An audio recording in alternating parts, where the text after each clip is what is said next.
अस्सलाम वालेकुम दोस्तों, मैं हूं खालिद रज़ा और आप देख रहे हैं रज़ा इलेक्ट्रॉनिक्स यूट्यूब चैनल। दोस्तों, आज की इस वीडियो में हम बात करेंगे कि किस तरह से हम अपने घर के वाटर पंप को आसानी के साथ कलर कर सकते हैं। जैसा कि दोस्तों यहाँ पे एक पुराना वाटर पंप है जिसे हम आम तौर पे डंकी पंप कहते हैं और ये काफ़ी इस पे जंग वगैरह लगा हुआ है। तो अगर हम इसे कलर कर देंगे तो ये बिल्कुल न्यू नज़र आएगा। तो हमारे पास यहाँ पे एक स्प्रे कलर है जिसके ज़रिए हम इसे कलर करने जा रहे हैं। इसकी कीमत 150 रुपये है और एक स्प्रे में ये पूरी मोटर आसानी से कलर हो सकती है। और ये कलर बहुत ज़्यादा पायदार तो नहीं है लेकिन फिर भी काफ़ी टाइम निकाल लेती है। जैसा कंडीशन आप देख रहे हैं इसकी निस्बत बहुत ये मोटर जो है न्यू नज़र आएगी। और इस स्प्रे को इस्तेमाल करते हुए, इसके ज़रिए कलर करते हुए इस बात का आपको ख्याल करना है कि नाक और मुंह पे कपड़ा लपेट लेना है कि इसके जो गैस उड़ते हैं वो सीने के अंदर ना जाने पाएँ, इससे जो है नुकसान होने का ख़तरा है। तो मज़ीद आगे बढ़ने से पहले मैं नए आने वाले तमाम दोस्तों से गुजारिश करूंगा कि अगर अभी तक उन्होंने हमारे चैनल रज़ा इलेक्ट्रॉनिक्स को सब्सक्राइब नहीं किया है तो काइंडली इसे सब्सक्राइब कर लें और साथ में बेल आइकन भी प्रेस कर दें कि ऐसी अच्छी अच्छी वीडियो आपको रेगुलरली मिलती रहे। तो चलिए दोस्तों शुरू करते हैं। दोस्तों, कलर करने से पहले इसकी जो मिट्टी वगैरह है उसे अच्छी तरह से साफ़ कर लेना चाहिए और उसके बाद कलर करनी चाहिए। तो जितनी अच्छी तरह से आप सफाई करेंगे कलर होने के बाद उतनी ज़्यादा ये मोटर नहीं लगेगी। जैसा कि हमारा ये स्प्रे है और इसे हम पुश करेंगे तो यहाँ से ये कलर निकलेगी इस तरह से।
मैं यहाँ पे 10 मिनट का वक्फा दे रहा हूँ। 10 मिनट में ये जो कलर है ये थोड़े सूख जाएंगे तो ऊपर से जो हम दूसरा स्प्रे से कलर करेंगे वो भी सही प्रॉपर तरीके से इस पर लग जाएगी।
जी दोस्तों, जैसा कि हमने इस मोटर को पूरी तरह से कलर कर दिया है और आप देख सकते हैं यहाँ पे हमने ग्रीन कलर को इस्तेमाल किया है।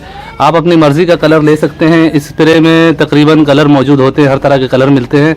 तो जो आपकी फेवरेट कलर है उस कलर के ज़रिए आप अपने वाटर पंप को कलर कर सकते हैं। दोस्तों, ग्रीन कलर करने के बाद ये देखें, मैं इसके ऊपर से एक थोड़ी सी इस कलर के समझ लें स्प्रे करता हूँ, मामूली सा हर जगह पे। जैसा कि ये भी कलर का डब्बा ग्रीन है, लेकिन यहाँ पे जेड ग्रीन लिखा हुआ है। ये इस ग्रीन के ऊपर जब हम इस जेड ग्रीन को इस्तेमाल करते हैं तो एक बहुत ही खूबसूरत कलर ये बन जाता है। तो मैं आपको करके दिखाने वाला हूँ। स्प्रे करते हुए हमें इस तरह से हिलाते रहना चाहिए कि अंदर जो है कलर मिक्स होता रहे, क्योंकि ये बाज़ औक़ात इस तरह पड़े पूरे कलर जो है वो नीचे की तरफ बैठ जाती है। तो अगर हम इस तरह से हिला के स्प्रे करेंगे तो हमारा ये कलर प्रॉपर तरीके से निकलेगा। तो इस कलर के ज़रिए आपको पूरा कलर नहीं करना है, थोड़ा थोड़ा जगह जगह पे लगाना है, जिस तरह से मैं अभी आपको दिखाता हूँ।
जी दोस्तों, जैसा कि आप देख सकते हैं कि ऊपर से थोड़ा थोड़ा ये कलर मारने के बाद इस मोटर का जो कलर है वो बिल्कुल मुख्तलिफ हो चुका है और बहुत ही खूबसूरत हो चुका है। ऐसा महसूस हो रहा जैसे कि किसी कंप्रेसर के ज़रिए इसे कलर किया गया है।